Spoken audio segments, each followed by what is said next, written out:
ভাই কি হয়েছে? কি তোমার হয়েছে কি?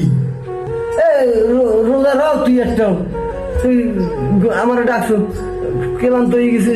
6-7টা রোজা রয়েছি তো, খুব ক্লান্ত হয়ে গেছি। শরীর এখন আর আমেজ নাই, কাইতে মিতে করতে আছি।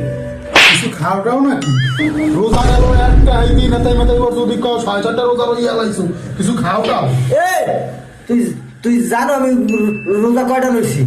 রুম পারবো রোজা রইছো কয়টা? 8টা রয়েছি রোজা। তুই জানো রোজা রানি একটা কয়টা রোজা গেছে তুই জানো? হ্যাঁ, হালায় মনে হয় মালটা লিখাই শালার অবস্থা তো খারাপ।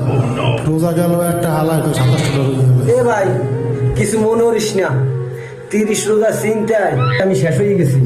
দেখ না আমি জ্ঞান হয়ে গেছি আরো। আরে এই দেখ, এই দুধ আনছি, খাবো একটু, শরীরে একটু এনার্জি বাড়াবো। এই দুধ কেন কার দরকার? রুবেল মোল্লার দাদা, ও এর নাকি তোমার অবস্থা ইয়া।